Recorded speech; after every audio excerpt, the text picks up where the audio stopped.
ዩኒቨርሲቲ ራያ በስተፈላለዩ ዘፈራት ትምህርቲ ንዘምሃሮም 75 ደቂ አንስትዮ ዝርከብኦም 290 ተምሃሮ ንመበል ራብዓይ ዙር አመሪቆም ፕሬዝዳንት ዩኒቨርሲቲ ራያ ፕሮፌሰር ታደሰ ደጀኔ እቲ ዩኒቨርሲቲ ካብ ዘሳለጦም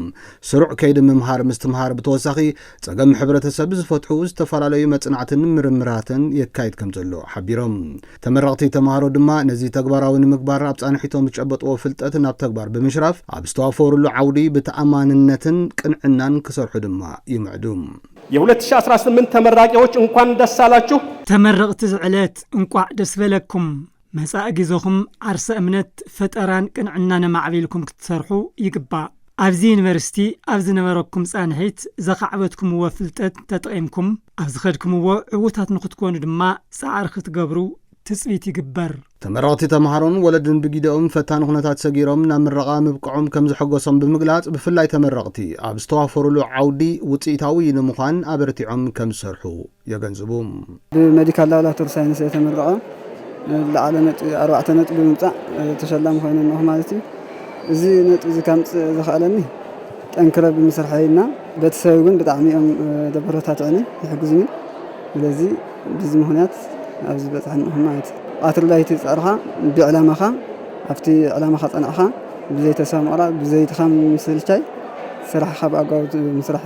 ጽቡቕ ካደግም ዳርየለ ብናው ዓልዮቱ ኣእምሮይ ብናው ዓልዮቱ ግዛዕዲ ዝስለድ በጽሐ ለለ ካደግም ዶክተር ኾኑ ክቕጽል ድልየተው ብጣዕሚ ተሓጓስነኒ ከልሕዝ ግን ኣና ግን ሱብ ትምሃረ ኣናለ ብድነኒ እኹል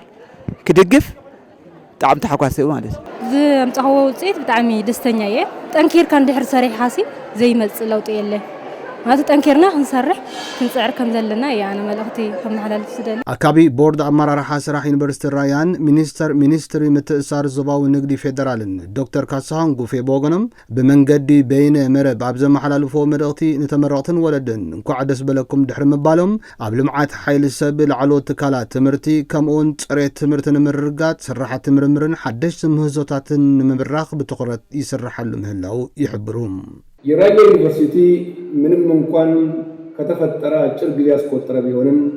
ዩኒቨርሲቲ ራያ ካብ ዝጣይሽ ሓፂር እዋን እኳን ተቆፀረ ምስ ካልኦት ላዕለዎት ትካላት ትምህርቲ እንትነጻጸር ግና ኣብ ምምሃር ምስትምሃር ጽንዓትን ምርምርን ከምኡውን ኣብ ልምዓት ማሕበረሰብ ዝነኣድ ስራሕቲ ወጊኑ እዩ ኣብዚ መዳይ ዘለው ስራሕቲ ተጠናኺሮም ንክቕጽሉ መንግስቲ ኣብ ምርግጋጽ ጽፈት ትምህርቲ ጽንዓትን ምርምርን ዝጀመሮም ስራሕቲ ከም ዝቕጽለሉ ከረጋግጸልኩም እፈቱ እቲ ዩኒቨርሲቲ ብተወሳኺ ንፈለማ እዋን ብዓውዲ ሕክምና ሳይንስ ንዘምሃሮም ተምሃሮ ከም ዘመረቐውን ኣብቲ እዋን ተሓቢሩ እዩ